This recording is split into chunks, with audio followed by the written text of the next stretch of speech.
All right, friends. So here's the funny thing. I said to Bonnie before that I wanted to share something funny, and she gave me the thumbs up. So I'm going to share it. So somebody messaged me after last week's call, and they literally thought I staged Bonnie's comments about the lemons. They thought that we were in cahoots just to prove a point. And they were like, "Are you sure?"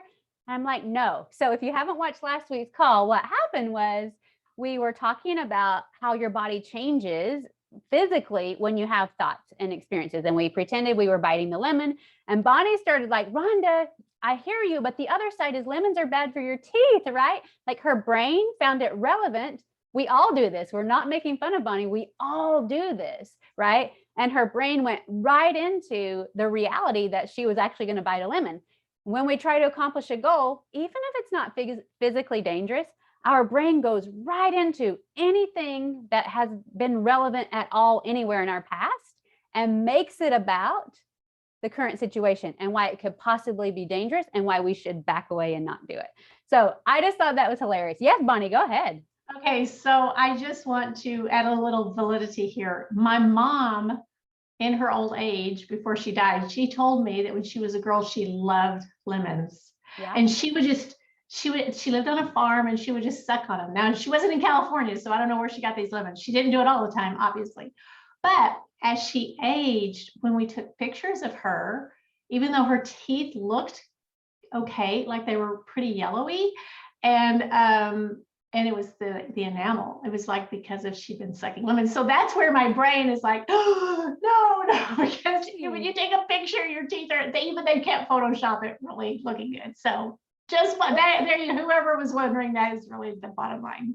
Yeah, totally. It was perfect actually, because it's what we all do, not just you. Like we said, our brain is giving us bits and pieces of information and it's learning what's dangerous and what's not dangerous. And we're going to start our segment today with an analogy that goes along with that. But it's just learning and it stores it for any time it could possibly be relevant. Now, when we're pretending we're biting an imaginary lemon, enamel on our teeth is not in danger, but your brain throws it out there and it's like digging in its heels. No, this is true. This is scary. Don't do it because of what you know. And your brain will do that every single time you try to accomplish a big goal. Every single time. So thank you for bringing it up. It was actually perfect. And I'm so glad you shared because I've experienced it a million times in a different way. So this goes right along in how I wanted to start today. I want to talk about how we live our lives mostly on autopilot by default, by habit. And we've talked about this just a little bit, but I want to drive it home a little bit more today because it's so, so important. So I want you to imagine for a moment, everybody on the call, that your brain is a computer. And it kind of is, right? It's the most high-tech piece of technical equipment that we could ever hope to have. So it's like the highest tech computer. So I want you to imagine, this actually happened to me. When I started this whole Goal Getters mastermind, I was using a different computer. Mine crashed. And then I had to learn how to do new systems and operating because it's a different type of computer and it stressed me out so much. But when I got this computer, it had some things preloaded on it. It had some things it knew how to do, but it didn't have my stuff. And when I tried to import my stuff into it, in fact, it was really tricky because I was using Windows and now I'm not using Windows. And such a pain in the behind if you've ever made that switch. But the computer had those things on there and I was trying to input things and it was just frustrating and clunky at first. Now I want you to think about your brain. You have got a lot of things downloaded on your brain. Yes, like a lot of things. And what most of us do is we wake up in the morning and we run the same programming that is in there already, right? So get out of bed, brush the teeth, put on the clothes, grab your warm drink, or do your thought downloads or your scripture reading or your journaling or whatever it might be. We have a brain that runs on default. We barely even think about these things. Alarm goes off, wake up the kids, yada, yada, yada, right? So what happens is we're going to get some really good ideas in life. And you've done this before. We're going to be like, oh my gosh, that Goal Getters call, that one thing she said, I'm going to try that. Or, oh gosh, that's really cool. That would be great if I could do that, right? And then for most of us, next week, our brain is going to wake up with the programming that it already has, just like my computer, right? It already has its programming. And if we can push past that old habitual thinking, feeling, behaving, because all of it's habitual, that whole process, not just the thinking, not just the feeling, not just the behavior, it's a whole line of domino effect, right? If we can push past it, then we're better. Better is not the right word. Then we're doing more than 90% of the people will do. Now, even if we push past it, because we're thought leaders, right? We're people who know what's up here. So let's say we push past that and we give it a good go. Here's what I want you to be prepared for. It will feel clunky. It will feel unnatural. Your brain will say, this is too much work. I don't think it's worth the effort. I don't think it's working. And it might not say it in those words. It might say it in, we're too tired. It might say it in, I don't feel like it. And that is why most people, 99% of people who set a goal, don't see it through till the results. Number one, they don't know everything we've been talking about for these past 3 weeks and today. They don't know any of that foundational work. Number two, they might hear it and it might be like a couple of aha moments. Like Oprah says, that's an aha moment. Stop and take it in. But even when we have aha moments, they just feel good in the body for a few minutes. And maybe we tell a friend about it and it feels good for both of us. And then they go by the wayside. And if we can take it to that next step, some of us do. People on this call probably will. We might still let it go because it feels clunky. It's a new operating system. We are downloading new things. We are putting in programs that we have never stuck with before. Please, please expect that. I was at the chiropractor recently with my son, and the guy, every time we go in there, he's running and he's pushing and like in and out and all around. And he's like, I'm sorry, I can't remember your name, blah, blah, blah. And I said, I know why you can't remember my name.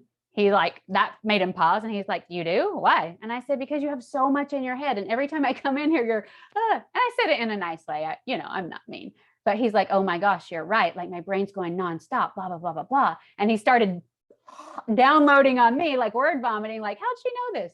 And I said, oh, well, I'm a life coach and I help people. And sometimes my brain is like that. And it certainly has been in the past. And then he's like, oh, like Tony Robbins and those people. He's like, I already know the stuff. I already been to all the conferences. Like, I know that. And I was like, a lot of people go to conferences. We have to do this stuff. And he goes, you're right. And we don't talk about life coaching ever since. And I see the man every week. Right? So I just want you to have a heads up of that. Okay, last week we talked about different ways to reprogram our brain, right? How to do the downloads, how to get the new programming. We can write it out. We can feel and visualize on purpose every day.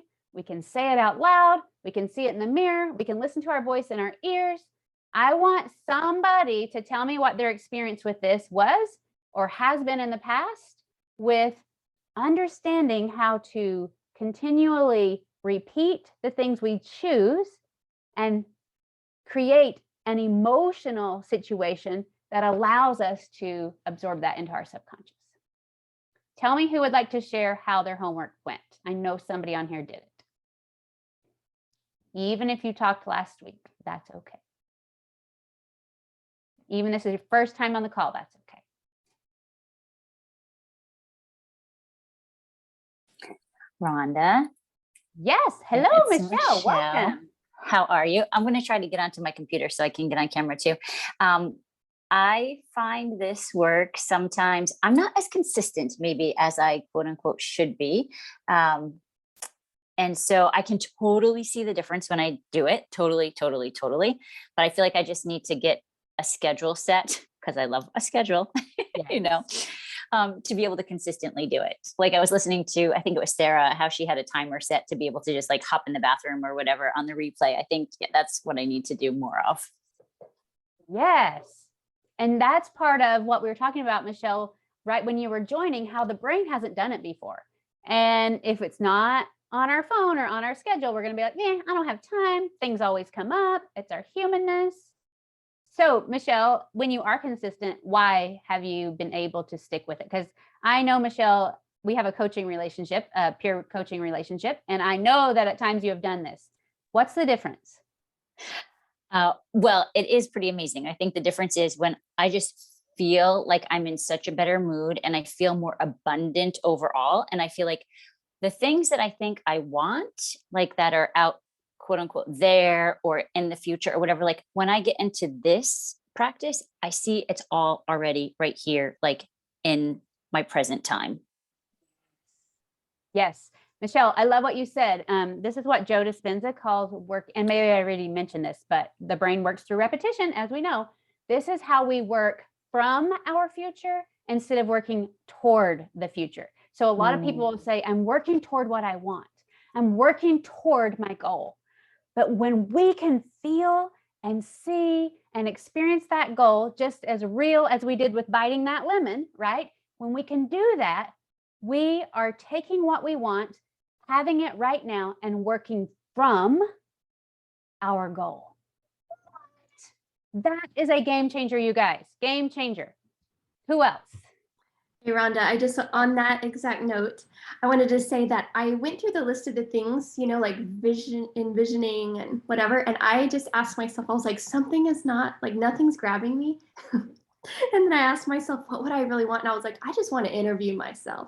So like what you were just saying. So just, it's like like, how does it feel to XYZ goal thing that I have? And it's like, then I just go into it and it's like, I can really, because I love to talk. And so I can just really say it. And it's like I'm embodying it and I'm using the words. So interview is going to be my style, but I haven't done it. I just came up with that this week. And I kept with my other goal because it was still hard enough to just do that. So I love it. Will you share what you mean by interview? Is that like, are you going to talk it out? Are you going to write it yeah, out? like I will say to myself on the car driving home from wherever and be like, how does it feel to be, and then like my goal. And so then I'll say like, well, every day I wake up and I know I have this certain purpose. I get to use this talent and this gift, but also I get to always be a student. And I always like, I'll just like literally be the interviewee and the interviewer. And just because that is like, for me, as I talk, because I learn as I speak, sometimes I say things and I'm like, what? I didn't even know that, but I just knew that because I said that. Happens all the time when I coach, but I just, for myself to really ingrain the new things, I want to come from that future space. So interviewing is a perfect, like acting. It's like I'm there because I'm telling people how it is to be me in this goal that I have, and how much I love it. And I'll even like, I've done this with other goals. So I'm bringing this from other things. I haven't done it in this exact way, but I used to, I've had so many health problems and I'd have to get back on my bike trainer and like start all over at the 0 level and all this stuff and no incline. And I've done that before where I've just not had music and I've just asked myself like, what gets you on this bike today? Because this is horrible. Like you've done so many higher levels. I'm like, because I have the freedom to do it. Someday I won't be able to, like, so I just come up with these ideas that support this lame space that I'm in, which is really just trying over and over again, the same, it's just all a journey. And so I just thought if I did that with this particular goal, I could just talk it from my future self and ask all the questions, even like what's hard about it. So I can process it, but pretend like I'm in the future and I'm in the middle of like succeeding in it. Can you feel it when you do that? When you interview yourself? Oh yeah. Yes, that's the secret sauce. Repetition with thoughts, which you're doing, and feeling. Remember, that's how we get things into the subconscious at this time in our lives. Thinking, seeing, feeling through repetition and lots of emotion. Love, love, love it. Thank you, Sarah. Anybody else? I would love to hear how your homework went.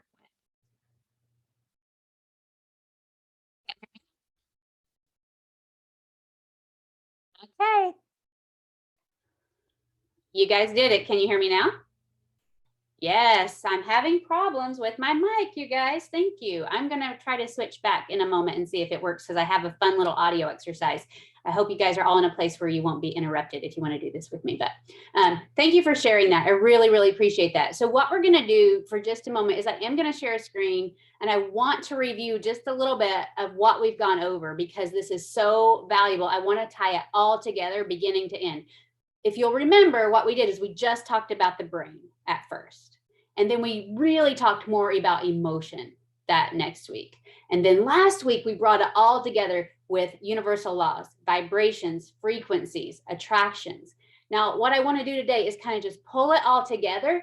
And I'm going to add in the action line because a lot of people are really worried about this. You're telling me to sit around and just see and feel all day, and you're not telling me what to do. So today I'm going to add on to that. Don't you worry. Michelle's shaking her head if you can't see her. She is an action liner, and I love her for it, and it's super valuable. We love all of it. So I'm going to go ahead and share, friends.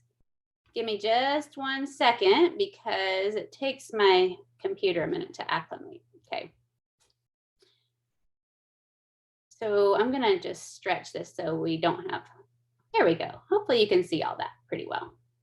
All right, so this was week 1. And what we did is we talked about the brain. And those are you who are familiar with the Life Coach School thought model, we brought that in.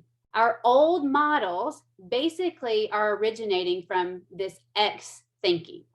Down here, this big blue X in this box in that lower half. So this big circle represents our brain.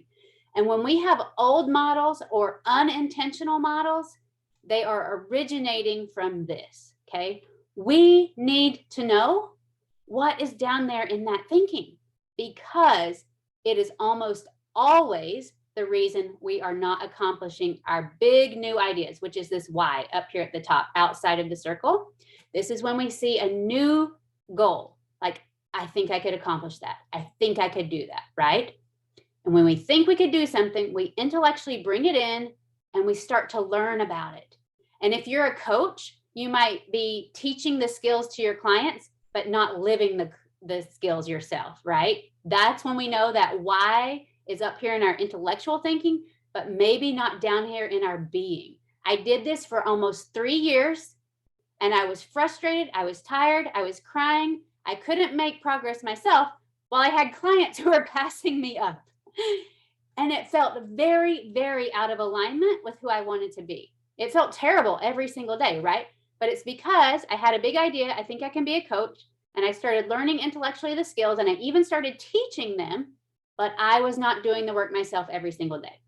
Then I started to say, okay, come heck or high water, I'm going to do every single thing I'm asking my clients to do. So that's when I dropped this red Y down below into my being, into my subconscious. And I'm saying, I'm going to put this into action. I'm going to become this person. Now, this X thinking was, we should avoid feelings. That sucks. That's too hard. I don't want to say no to my urges. I want to keep trying to control my husband, right? I want to try and control all the clients who I want to come to me, right? That's my X thinking, that we have to manipulate and control and do all the things from the outside. It did not line up. It felt terrible in my body. Oh my gosh, this is too hard, and I can't, and I don't know how, and nobody's ever going to come to me, and people are passing me up, right? All those lightning bolts. That is the emotion going down into my body. So I'm going to say this in terms of the model. We have a new idea. So these are your thoughts right here. This external Y and this higher brain Y. These are our new thoughts. And then we can feel excited about it and great about it on paper. And we might say, that's our new model. That's our intentional model. But when we actually have to live it, it doesn't feel very good in our body, and we're so confused. I should be excited that I feel like I can make $100,000.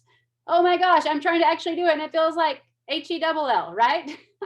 So here we are. We're so confused.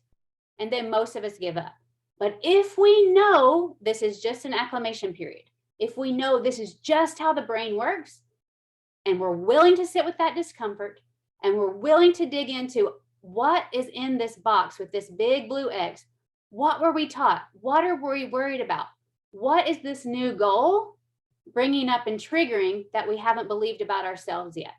If we're willing to stay very uncomfortable, dig in closer to whatever's in this box, while these emotions are going crazy in our nervous system, that's how we learn. That's how we acclimate. The first time I ever did a consult call, I thought I was going to throw up on my shoes. I can get a consult call now and go into it without caring, right? Like, I care about the client, but I'm just saying I don't feel terrible inside, right? That's acclimation. Whenever I have a first call with a client, I often feel the butterflies and the nervousness. After our third call, we are getting a relationship with each other, and it doesn't feel so scary anymore, right? The first call I had with you guys for this mastermind, I got off the call and had to go sit in my bed for an hour and let it process through me because I was so nervous, and I thought everybody's going to hate everything I taught, and that it wouldn't make sense and all the things, right? Third call, I was like, oh gosh, I hope I didn't talk too fast and that came out right, but it wasn't that big of a deal, right? We'll see how today goes. I'll probably have some emotion, but it's not nearly like the first call was, right? This is the way the brain works. You're not broken. You're not defective. You're not a terrible coach or a terrible parent or whatever it is. Your brain has to acclimate, and we need to know what's in there and feel a little uncomfortable while we do it. That is all that's happening.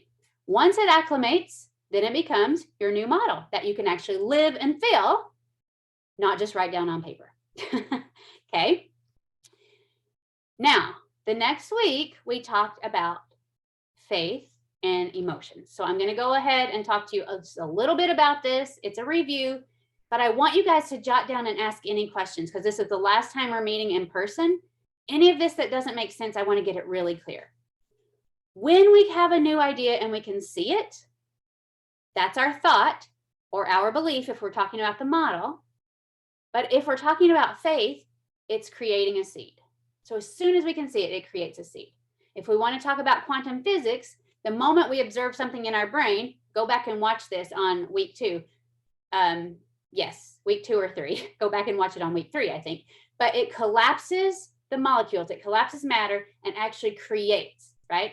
So the moment we can see something, we start to create a seed. Then we want to plant that seed. When we start to get emotionally involved with the vision, we create an emotional relationship with our goal. Quantum physics tells us when we start to feel it, our vibration changes. That's what we talked about last week, remember? When we start to feel it, we start to move in alignment with the vibration and attraction of the goal we choose, right? Faith tells us when we start to see it and nurture it in our body that it's possible, again, we start to feel into our divine potential. You see how this lines up? Once we plant the seed, we have to nurture it daily, which is kind of what the homework was about, right? It's the homework that we were talking about, feeling emotion on purpose as we see our goal. Deciding if we want to write about it, if we want to talk about it, if we want to envision it, however we want to do it, we start to nurture that seed consistently over time. Then we talk about the tools that we use, right? This is the work I do with my clients. If you're a coach, this is what you do.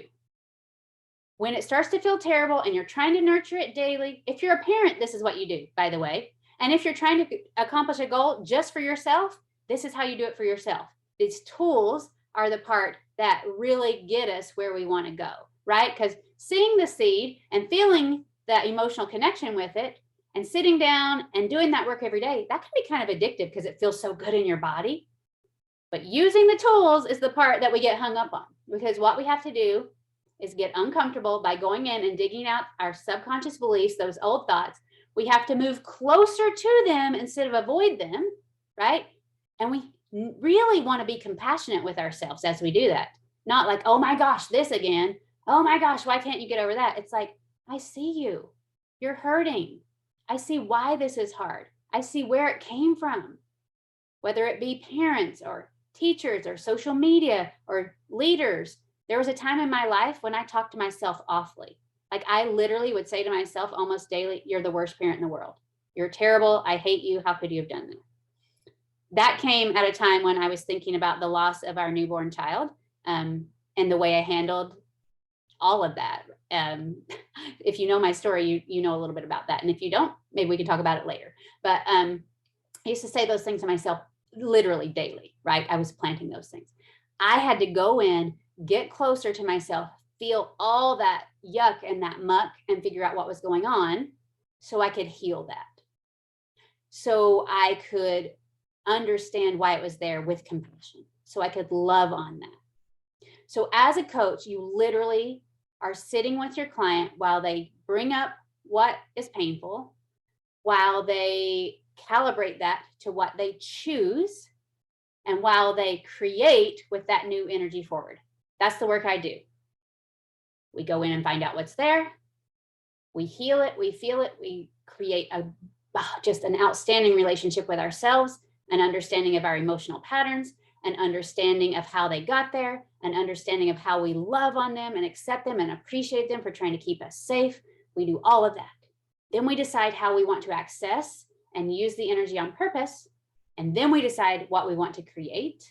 And we're nurturing our nervous system. We're being aware of what's in that subconscious X thinking and being aware of what we want to bring in.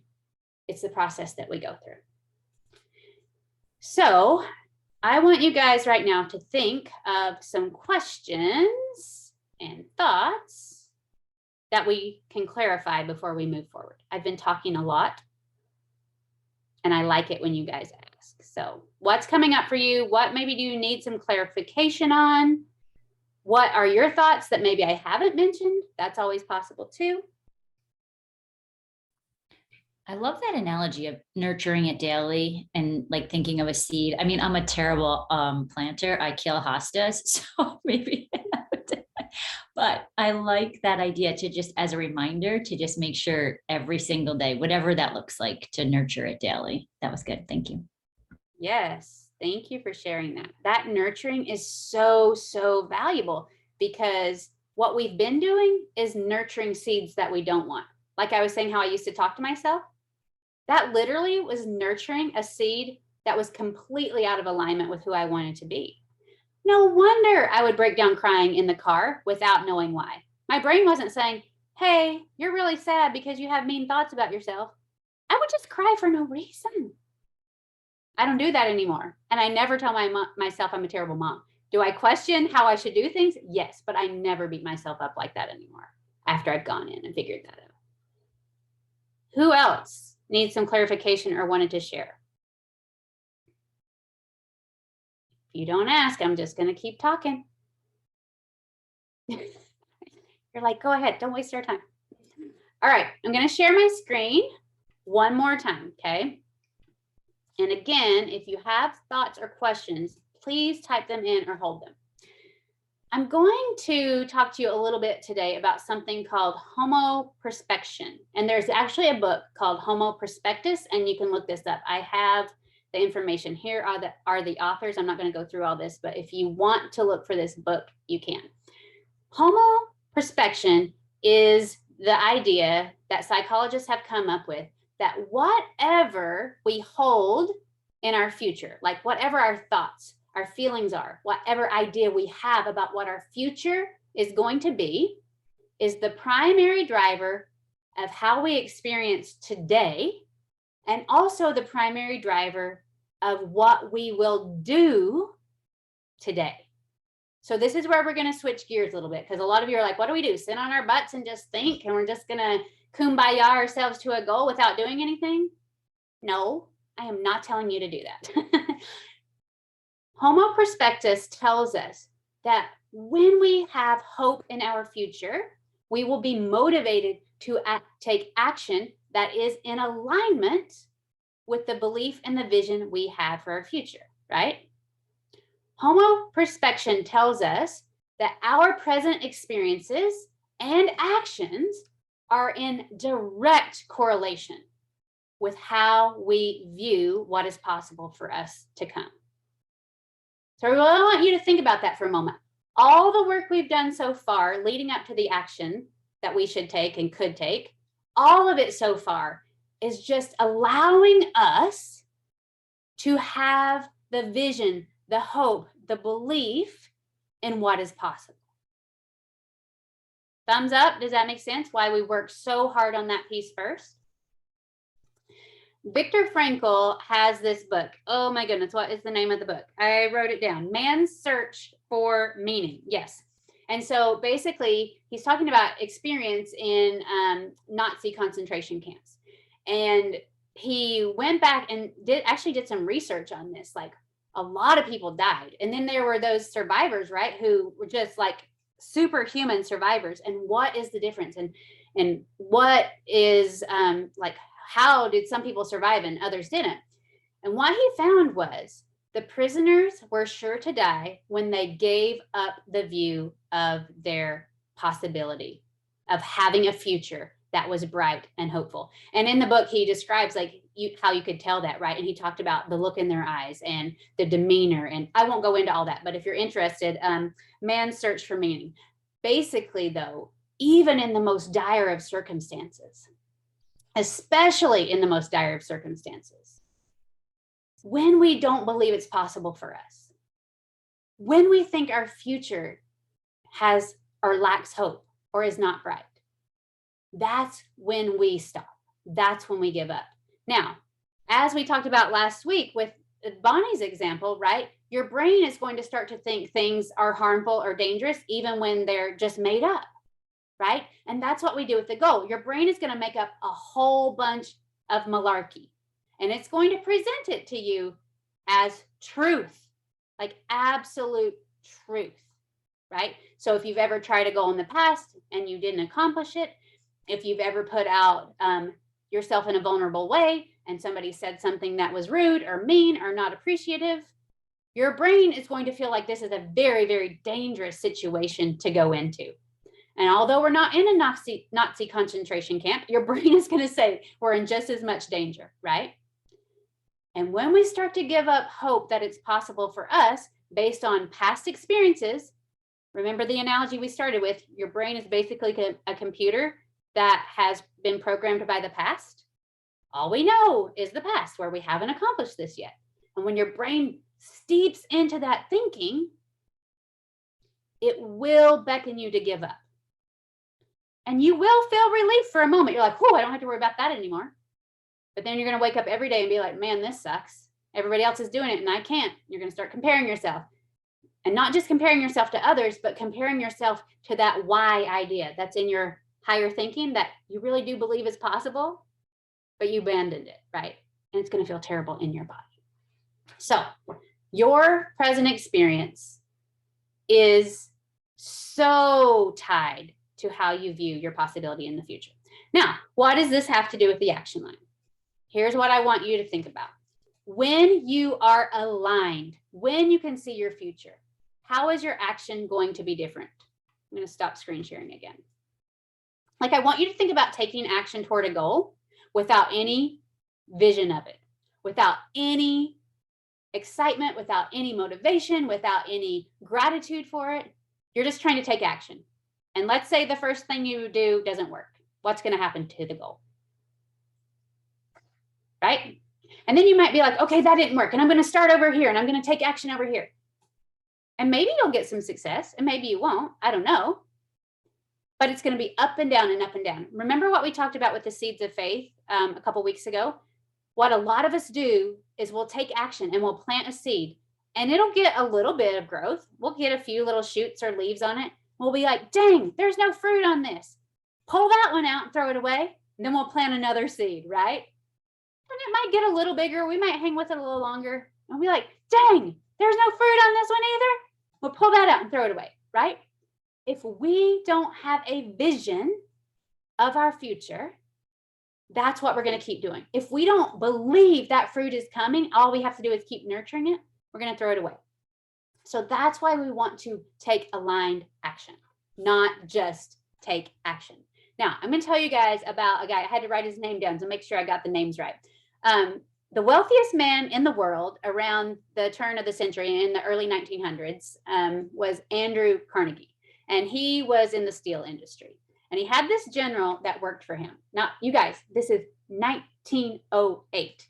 And it is reported that he was paying this general, Charlie Schwab, these are the names I keep forgetting, $1 million in 1908 to carry out all of this work and do all of these things for him. Okay. And it's also reported that he got a lot of bonuses. And sometimes his take home was a couple $1 million, this Charlie Schwab, in the 1900s. Okay. And so this guy was like, his name was Ivy Lee, and he was like, okay, there's money to be made with these people. Like, I want to get in there. I want to make some money with these people. So he approaches this General Schwab and he says, hey, you know, I'm a smart guy. I can help you be more productive. I can help you do all this work. I can see you're very valuable and very important, but I can help you like get some things done. And so General Schwab was like, dude, I already got a lot of money. I'm already really good at what I do. Like, I'm rolling in it here, right? Like there's not much I think you can do for me. And he said, but if you actually give me something that changes my life, I'll pay you whatever you want for it. So Ivy Lee said, all right, here you go. This is what you do. You write down the night before the 6 things that you will do without question the next day, and then you do them. General Schwab said it was time to dollars, the most valuable thing he had ever received in his life, and he paid the guy $25,000. I believe $25,000 in 1908 for this information. Now, here's where this ties in for you. If you're like, I'm just going to do a crap ton of things and throw spaghetti and jello at the wall tomorrow, you can do that, right? You're going to get tired of doing it. I promise you're not going to keep doing it. And you're going to want to curl up in a ball in your bed and all the things. And it's also not going to be aligned, right? But if you can get your mindset straight, if you can get that lower thinking in alignment with your goal, and you can feel it in your body, and you can access your intuition, and you can access this like calibrated thought and vision, and you can write down, you can start with 1, you can start with 3. I don't care. That number 6 is probably for advanced learners. Let's just say for us, 3 or less. If you can write that down and take aligned action from that place of faith, love, gratitude, seeing, hearing, believing your goal, your result is inevitable. It will change your freaking life. I promise you. And if it doesn't work that way, I will give you your money back for every call you've had with me thus far. I say that tongue in cheek, but I promise you guys, it will change your life. But what most of us are doing is trying to action align ourselves into the things that other people have told us to do because they have found it to be valuable and important for them and their goals that are not ours. I spent 3 years listening to very successful people tell me exactly how I should do it because they did what was in alignment with them and their goal, and it worked. And that's not to say we can't take advice. We totally can. And sometimes other people's advice will work if it's in alignment with what we want. But wouldn't you rather know that than spend 3 hours crying on the floor like I did? That is what we do with our clients, ourselves, our kids. I'm going to just say the process again. We figure out what's in here, what doesn't align with our goal. We move toward it. We feel the discomfort. We look at it from every vantage point with compassion, with curiosity, with understanding, with its acceptance. We heal it. We feel it, right? And then we learn how to access our energy on purpose that we have. And we learn from that space how to push it into what we want. That is the human process of creation that almost nobody will take the time to do. And that's why 99% of the people never accomplish their goals. Now we don't have to be in that 1%. Yes, please. So the little experience I've had with this last week, I just did it one day because I've just been practicing the generating high frequency emotions throughout the day. But one time I let I have a couple of different areas that I'm working on goals, and I let a couple of those goals just waft in after that like 60 to 90 seconds. And in all cases, I felt the discomfort, the schism of, the old patterning. But because, and you had mentioned this word last week, because of the contrast of the high vibrations, the high energy things that were just so full of possibility and light and love and just like, it's good. And then that discomfort came in, and it changed the experience of discomfort because I wasn't like having a low average vibration, or like I wasn't having negative, I wasn't going from this scary to the discomfort. I was going from this other place. So it elevated it to all I need to do is love this moment and really get to know discomfort. So now instead of the 4 things, it's almost like discomfort. As soon as I bring in a goal, it's going to be there, but it's like I need a different word for it because it's discomfort with this love around it, Yes. which doesn't make me then want to resist it. It makes me just want to sit with it for a little while. And then some of those fears like automatically just kind of like go away. Things I didn't even think of, like, so I want to maybe keep association with something to just kind of keep grounded with a goal. And then I'm like, I don't even need that tether. Like this makes me feel like I have 100 new opportunities and ways to get to my goal because I've been using the little energy I had to not try to like distance myself from my fears and be like, oh, this will make me feel a little safer, so I'll do this. Now I can like cut that off and just be like, what of the hundreds other possibilities can I do that feels right with the discomfort that's surrounded by this love or this hope or humility or whatever. So that was a really profound experience. And I knew if I repeated that, it could change my life. I haven't repeated it yet because it was so kind of intense. I was like, oh, wow. But like I said, life gets busy and I've just kept my baseline going, and I can add to it really soon. But I really wanted to share that because the discomfort was not the same thing as it had always ever been. And yet it was more Yes. malleable. It was going to be able to be transformed over time. And I could sense that. So Thank you for sharing that. Okay.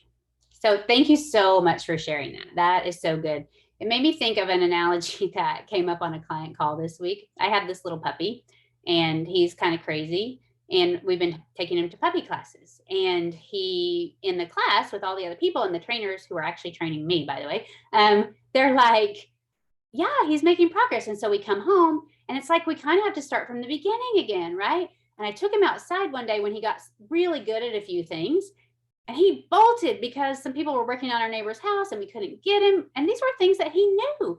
And so what the trainer explained is we can have like a puppy trained really well, but when we take them in different environments, then we have to retrain the exact same skill because there's new distractions, right? There are new smells, there are new people, there are different associations. Like a dog, of course he wants to run and meet the people. Of course he wants to chase the birds, right? It's part of a natural expression of who he is, right?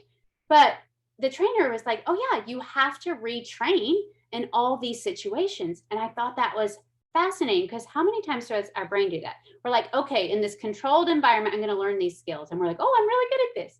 Then we're like, okay, I'm going to go teach this to my clients or my kids or whatever. And I'm going to like take information and transfer information. And we're like, oh, we're really good at this, right? And then we get put into it with somebody we love or something that's really important to us. And we're like, I suck. I don't know anything. No, we're in a new environment, just like the puppy, with different distractions, with different feelings, with different stimuli, and we have to learn it again, right? And Sarah, this is what made me think of. So we have neighbor who walks his dog, and this dog is so well trained. Like every time he comes by our house and our dog's outside, our dog's like, like crazy, wild yapping. This dog literally will walk straight by without even looking at our dog most of the times. One time he was like looked over, but he kept going. And I finally noticed as soon as he goes past our house, the owner gives him a treat. The owner has trained him to not respond, right? So I was thinking about this and exactly what you said. I was like, I bet that dog goes down our street and here's my little yappy wild thing and is like, oh, I'm getting a treat. Oh, the reward's coming, right?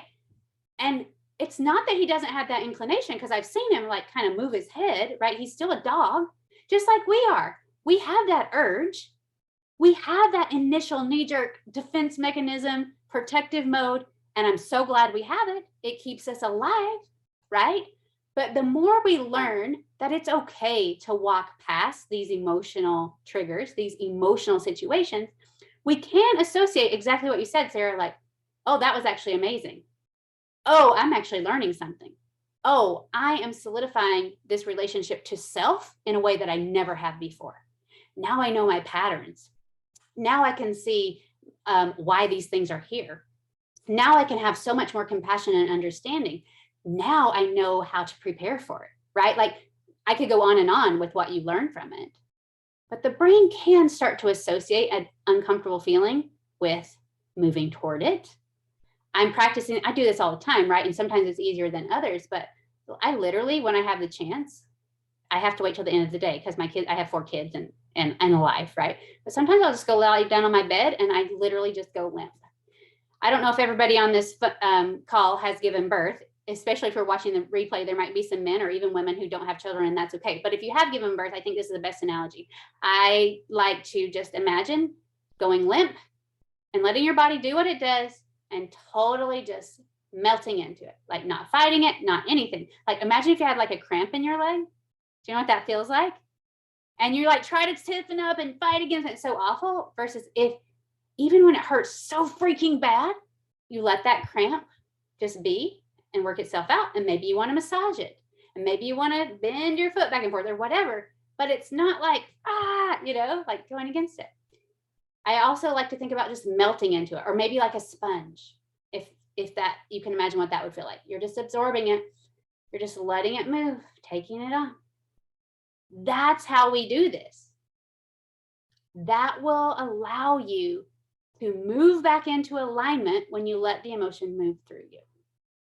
Thoughts, questions, feelings about that? Anybody? I see head nods. Yes. Go ahead, Bonnie. Okay, so I was listening to what Sarah was saying with rapt attention, because I find that because of our classes, Rhonda, I am able to feel the love and gratitude and kind of bring my goal into that space, right? But like when she said, and then when the discomfort comes, and I thought, what? Like this, like, discomfort? Was that there? And so I'm thinking, right now, the thoughts that cross my mind is, oh, I wonder if that's that very second where suddenly, like I bring my goal in, and then what I'm doing, I don't think I'm actually feeling it because my brain goes, oh, you lost focus. I mean, it's like that. That seems to be the way I'm processing. It's like, oh, focus up, And so I'm thinking, I'm not sure that I'm feeling a discomfort. Okay, Bonnie, this is beautiful. There's no right or wrong way to do this, first of all. Second of all, you might not be. When I am in that zone, I don't feel discomfort right now either, right? Like I get in that Zen place. I've done this so many times. And this is personality type. Like I've done some exercises with people, and I will say, I want you to imagine that I'm holding out a platter and I'm giving you your ultimate desire. And I want you, like in your mind, to reach out and just take it and have it. And some clients will be like, oh my gosh, this is amazing. And they're just beaming. And some clients will be like, it doesn't feel right. Like I don't feel worthy to have it. I feel whatever, right? There's no right or wrong. If you can get there without your brain yelling, you don't deserve this, you can't have this, it's too hard, it's too much, stay in it and feel it, sister. Feel it, sister. And I promise you, when you start taking action, that's when the discomfort will come up, right? And then you'll be like, okay, I notice it here. And that might be where you're different from Sarah. Sarah might feel it when she's trying to receive it and visualize it. And you might feel it when you're putting your feet to the floor and getting down and gritty, right? And then you're going to be like, okay, I got to stop. Why is my brain saying this is too hard? Why is my brain saying this is too much? Let me move into it there. We're all different, and that's okay. When we can get in tune with our bodies, we'll know where our work is, right? And that's what we do with our clients. That's what we do with ourselves as we learn our patterns. We help them navigate exactly what you're saying. We help them know where the work is for them. Thank you for asking and sharing that. Any other thoughts, insights? Laura, I keep seeing you smiling. Nothing? Me? Yeah. No, I'm taking it all in. I've watched the videos when I haven't been able to be here, and I did have an example of really coming into love and gratitude from prior to your course. So last year I had a gratitude practice where I was writing down what I was grateful for. And then we had a situation due to COVID in my family where my husband and I were regularly just talking to one another about, I'm so grateful about this. And like, it just became part of a daily practice without us meaning to. And so I can sink into that feeling now. Like you said, like I feel like there was enough repetition and enough emotion with it that it's very normal for me to sink into, which is great. but I don't know if this is like, well, no, I don't think it's what Bonnie was saying, but I am a newly certified coach, and the goals, I don't feel like I have yet brought the goals into it. Like it, I can sink in, but then I sink in away from goals. Like I haven't been able to do the two in tandem or at the same time at this point, if that makes sense. Yeah, totally. And that's just a practice, right? We're just Mhm. starting this, and you will totally get there. Thank you for sharing that. When you were talking about the gratitude practice, it just kind of naturally happened eventually. It's that principle of what fires together, wires together. I'm sure you've heard that about the brain, right? Like we start making these connections, we start doing it, and we create these neural pathways in our brain, and it starts wiring together. And then that is literally like what we were talking about in the beginning, how we program ourselves, how we put into our computer, if you will, what we choose to have in our computer. How do you guys feel about the action part? Because a lot of people get hung up on that. Like, you're just telling me to do nothing and just see and feel. Does that feel clear to you? Because I think the people who are watching this replay will have some thoughts and questions about that. Does everybody feel good about that? Like we're just not sitting on our butt doing nothing. Can somebody tell me in their mind what they think the difference between aligned action and frantic pressurized action is, and how that feels in your body? I'll give it a whirl, because I think what Laura just said also reminds me of, like, for years and years and years, because Oprah told me to, I had a gratitude journal and I would always write down, but I never did the part that you talk about. I think I did it as an action, right? I just wrote it down and then I had to go on to my next thing. I had to get to work. Like I didn't really feel it. And I feel like that's the difference with what you're saying for the aligned action of the goal. All through early coaching, I would just check the boxes. This is what they said to do. Check the boxes, check the boxes. But if I can take the time to just sit and think about what the goal is and feel it and pretend I'm there, like it's totally different action that I take. It's more from this place of like, when I hear people say, well, it's good as done. I never really understood that, but I think that's the good as done because you take yourself there. Yes. Thank you for sharing that, Michelle, because it brought up a memory of my mind. Like, you're supposed to send an email every week, right? And if you're doing a podcast, you should do one every week, right? Or you should do a post every day. And I was thinking about times in my life where I'm like, man, this sucks and nobody likes me and nobody's listening and nobody's reading. And let me do a post every week, right? And I think about what those posts were like. I might repost somebody else's thing, or I might try to make up some crap that sounded really inspirational, but I didn't really feel it. It wasn't in alignment with me because I wasn't living what I said I was, right? Let me just do this. Versus now, when I'm living it and I'm feeling it, and I can share with you through my posts or emails or whatever, or the content on this call, what I have done and how it feels in my body and the pitfalls that I have run into, even with my own work, right? Because there are some, and what I do about that and how I nurture this.